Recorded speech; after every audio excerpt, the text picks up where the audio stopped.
¿Acaso recortar tipos se ha cargado la última línea de vida del mercado?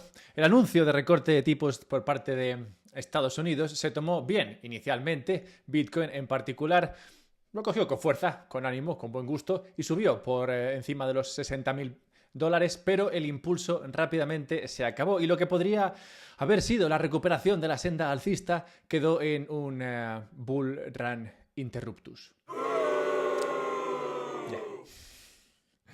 Bitcoin cae más de un 10% desde poco después de ese anuncio. El Standard & Poor's cae un 3%, el Nasdaq cae un 4%, pero claro, no se suponía que recortar tipos debería ayudar a los activos de riesgo, como la bolsa y Bitcoin, que debería empujarlos hacia nuevos horizontes. Pues no, al contrario. Lo que este anuncio ha provocado es el cierre de la última fuente de liquidez capaz de animar el mercado, los repos inversos. Para entender la relevancia de este último grifo, que seguramente nunca conociste y nunca quisiste conocer, porque francamente con ese nombre tan aburrido, ¿quién querría dedicarle un segundo? Bueno, pues para entender eso tenemos que ir un momento al pasado para ver cómo, cuando este grifo estuvo abierto, cuando estuvo abierto a tope, sin mirar a ver cuánto caudal salía por ahí, pues fue el grifo que consiguió convertirte en Bitcoiner. Curiosamente, fue el grifo que consiguió que vendieras tu casa para comprar más sats y que cambiases tu foto de perfil por una con rayos láser. Así que créeme, quieres saber qué es esto del repo inverso y por qué se acaba de romper del todo. Suscríbete si quieres vivir y dale like o pre-like, ya sabes.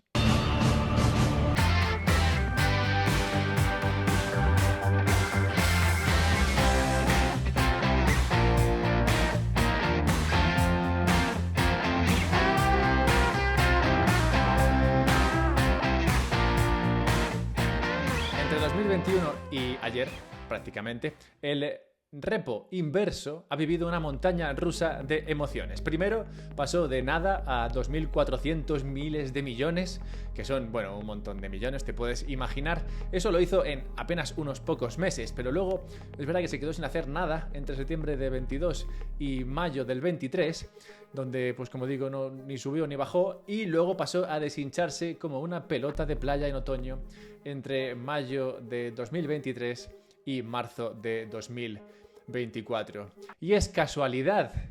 ¿Acaso? Me pregunto. Que el rendimiento de Bitcoin viviera un gran momento alcista precisamente en los mismos meses en que esa pelota de los repos inversos se desinflaba. De hecho, vimos en Bitcoin un movimiento muy rápido desde mayo de 2023, muy rápido alcista, se entiende, y luego un movimiento salvajemente alcista entre octubre de ese mismo año y abril del 24. ¿No te genera dudas ver cómo sale el dinero de un sitio y entra en otros activos, siendo Bitcoin el más rápido en reaccionar, pero no el único? Pues mientras que Bitcoin hacía todo eso, el Standard & Poor's 500 también reaccionaba. Es verdad que más lentamente y en general con un movimiento más pausado, pero igualmente alcista. Menos exagerado, pero igualmente positivo. Bien, visto todo esto, visto la importancia, o al menos esta correlación entre el repo inverso y activos de riesgo que te molan, pues no te dan ganas de entender qué es esto del repo inverso. Bueno, el reverse repo, el repo inverso, o como quieras llamarlo, yo lo llamo así, es una facilidad que se inventó el Banco Central de Estados Unidos, la Fed, para que los bancos tuviesen dónde poner el dinero, obteniendo algo de rentabilidad a un día. O sea, te ponen ahí una cosa y a un día te dan un tipo de interés. Claro, ese día pues te dan poco, pero el tipo de interés se anualiza y a veces pasa a ser un tipo de interés bastante atractivo. De modo que muchos bancos acaban poniendo ahí su dinero en según qué momentos, como hemos visto. En 2009, 2022 fue cuando se empezó a animar, en 2009, como todo lo guapo que jamás se han inventado en las finanzas, pues sí, idearon esta movida del repo inverso. La Reserva Federal introdujo en ese momento este nuevo mecanismo de repos a la inversa para controlar el nivel y la volatilidad de los tipos de interés a corto plazo, aliviando así la escasez de garantías de los repos y mejorando la gestión de los riesgos. Yo la verdad es que creo que usan una plantilla para venderte estas historias, pero bueno, el impacto probable, que no seguro, de esta nueva ventanilla incluye evitar el rendimiento negativo, cosa que a nadie le gusta, la incorporación de una contraparte de alta calidad al mercado. Esa contraparte de alta calidad es el Banco Central de Estados Unidos, que puede crear todo lo que quiera, unos tipos de mercado más sensibles a las políticas de la Reserva Federal, es decir, que el mercado haga más caso a lo que dice la Fed, y una mayor estabilidad de los tipos de interés a corto plazo. En resumen, básicamente se inventaron esta historia para tener un mayor control sobre el precio del dinero, y estas ventajas, que o al menos se entienden como ventajas por parte de la Fed, claro, tienen su contrapunto, su parte mala, en que, bueno, después de inventarse esta historia, la Reserva Federal podría pasar a ejercer demasiada influencia, ¿cuánto es demasiada? Influencia en los mercados de capitales, sorpresa, y que pueda desplazar a los agentes de valores y elevar los costes de los fondos. Bueno, esa ventanilla que se inventaron en ese momento, hasta es que en 2009 había barra libre de inventarse historias, porque como la cosa estaba chunga, pues... Bueno, pues esa historia que se inventaron en 2009 estuvo durante mucho tiempo olvidada. De hecho, yo creo que había que... No sé, yo creo que desde la Fed, que no se dedican al marketing, ¿no? Supongo que tenían que ir mandando cartas, no sé, anuncios en Facebook. Hey, ¿te acuerdas de la ventanilla esta? Puedes venir a usarla. Bueno, el caso es que nadie recibía esos anuncios y nadie lo usaba. Había un tipo ahí vigilando la ventanilla menos popular que un puesto de churros en agosto, y de repente esa ventanilla se volvió de lo más popular, de forma casi increíble. Y la razón de esa montaña rusa de emociones que de repente se vivió en esos reverse repos, que hicieron que esa ventanilla de repente fuese muy visitada, la encontramos en el tipo de interés que paga el colega ese que está en la ventanilla, a la que tú vas y dejas ahí un activo y te dan un tipo de interés. Bueno, pues durante mucho tiempo ese tipo que estaba ahí sentado no te daba ningún interés atractivo, pero de repente el tipo de interés que te empezó a dar pasó a ser muy atractivo cuando empezaron las subidas de tipos de interés por Jerome Powell y sus minions de la Reserva Federal. Ese tipo de interés elevado, a cero riesgo y a un día, es lo que comenzó a llenar el reverse repo, pues a los bancos y demás entes financieros les parecía que ese interés que pagaba el Banco Central a través de esa ventanilla era mejor que lo que se encontraba en el mercado, y convirtió, por tanto, al tipo de la ventanilla por fin en una persona popular. Quizás en este momento no atisbes todavía a comprender lo flipante de la situación y cómo se alinearon los astros alrededor de toda esta historia para permitir ese gran periodo de bonanza al que me he referido antes. Pero, bueno, a ver, tampoco hay que flipar, porque al final, cuando se trata de bancos centrales y demás, los astros de alguna manera siempre se alinean para acabar metiéndole más liquidez al mercado. Pero bueno, quizás todavía no entiendes cómo se produce todo esto. Así que antes de ilustrarlo, dejadme simplemente un breve instante para un anuncio sobre una de las ventanillas más sencillas y apreciadas para comprar Bitcoin. Si tienes una empresa y quieres comprar Bitcoin para la tesorería de tu empresa, si quieres guardar en la tesorería este activo tan duro, tan querido entre nosotros, pues puedes hacerlo, porque Relay te permite esta funcionalidad, la compra de Bitcoin para empresas. Y no solamente esto, sino que Relay también te ayuda con todo el papeleo para que Hacienda siempre tenga todas las cosas que Hacienda solicita.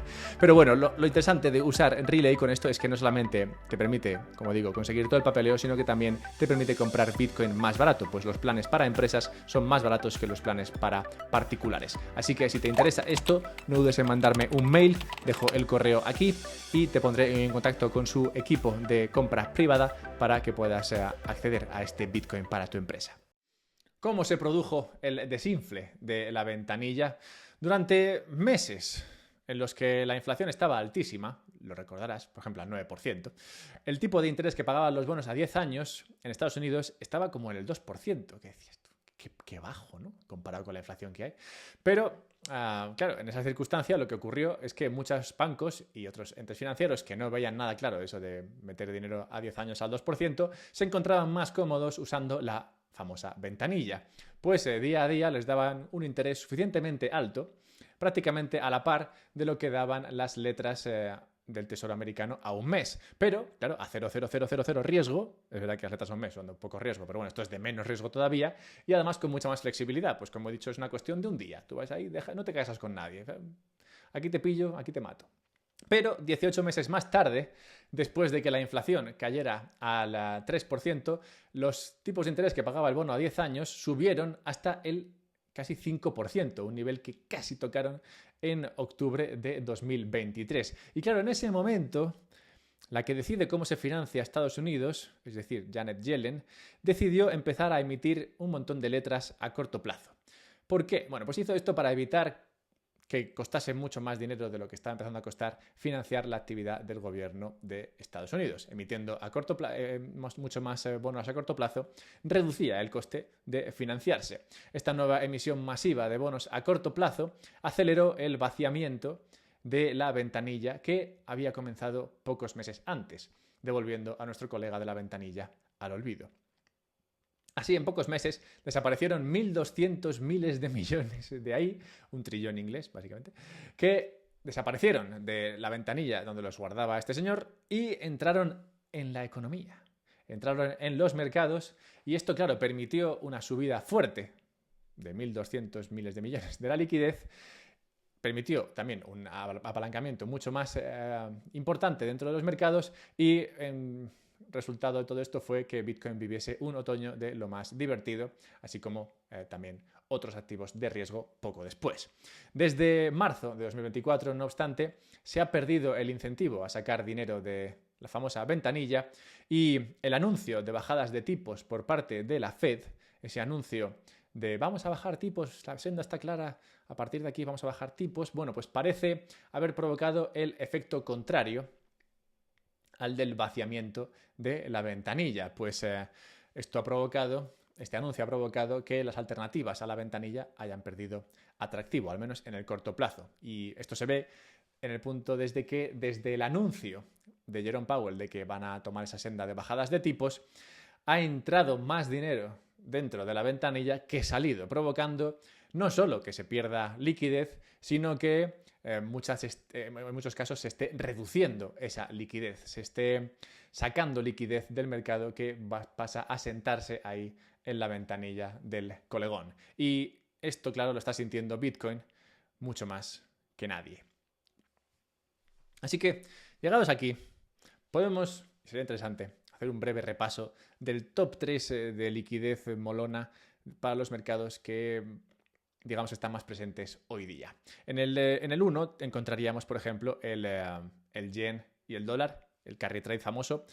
Esto, sabes que es una táctica, estrategia, herramienta que permite meter más liquidez al mercado, y es que, como sabemos todos, cuando el yen paga tipos de interés muy bajos y Estados Unidos los paga muy altos, esto incentiva a la gente a aprovecharse de ese diferencial, endeudándose en yenes y luego invirtiendo en otros sitios. Esto permite incrementar la liquidez, pues todo ese endeudamiento en yenes es mayor liquidez. Pero claro, esos anuncios de bajadas de tipos, añadidos a los anuncios de subidas de tipos por parte de Japón, lo que han hecho ha sido reducir ese diferencial entre ambas divisas, lo que ha secado la liquidez por parte del carry trade. Luego tenemos, en segundo lugar, la ventanilla de los reverse repos, los repos inversos, esta movida que ya hemos visto que no solamente se ha secado, sino que podría estar empezando a incluso llenarse, o sea, sacando liquidez del mercado. Y en tercer lugar tenemos a la abuela con la paga, esto es Janet Yellen, con la chequera del gobierno de Estados Unidos. Podemos ver cuánto dinero se guarda la arpía en la cuenta general del Tesoro de Estados Unidos.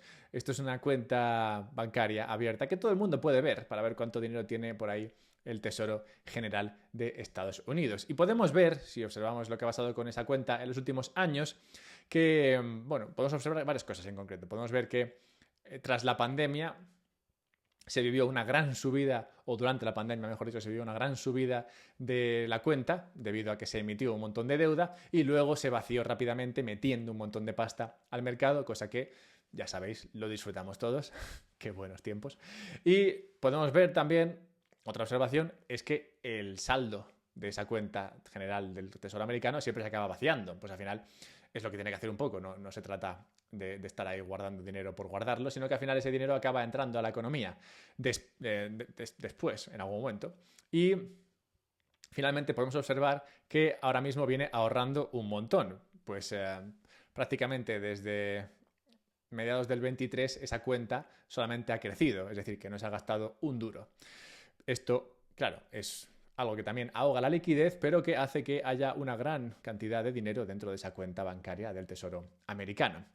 Y por todo esto, la clave está en saber si Bitcoin básicamente aguantará la sequía. Como toda sequía, todos sabemos que acabará antes o después. Y realmente no faltan vías por las que esto podría cambiar en las próximas semanas o meses. Tenemos 400.000 millones en la ventanilla esa de los repos que, oye, quizás salen. Antes estaba a cero. ¿Por qué no volver a cero? Tenemos 800.000 millones en la cuenta de Janet Yellen y entramos en el punto fuerte de las elecciones de Estados Unidos. Qué buen momento para gastar dinero. Todavía queda algo de QT, es decir, de Quantitative Tightening por parte de Jay Powell y sus minions de la Fed, que podrían quitar del todo. Decir, oye, mira, ya está bien de recortar liquidez, ya está bien de ser tacaños, dejemos un poco a esto fluir, podrían quitar eso, de hecho yo creo que harán todo. Y cuarto, podemos ver algo positivo de esa bajada de tipos que se ha cargado un poco el carry trade con con Japón, pero que podría animar a China, curiosamente, a meter liquidez al mercado. Pues China no está muy por la labor de meter liquidez al mercado porque el dólar está fuerte y no quería devaluarse frente al dólar. Pero si el dólar se empieza a devaluar, eso permite a China también devaluarse un poco, es decir, meter más liquidez al mercado. De hecho, desde el anuncio de Jerome Powell de que iban a bajar los tipos, China ha inyectado 150.000 millones de dólares en sus mercados monetarios. Así que también por ahí puede entrar dinero al mercado. Por todo esto me pregunto, y te pregunto, ¿cómo crees que será el fin de la travesía por el desierto?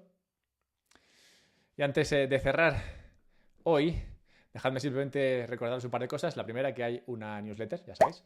Puedes suscribirte a ella en la página web del podcast, unpodcastsobitcoin.com, y así te mando un mail los sábados. Esta semana competían dos temas, la destrucción creativa con Bitcoin y el tema Walk. Creo que ha ganado Walk, pero por muy poquitos votos.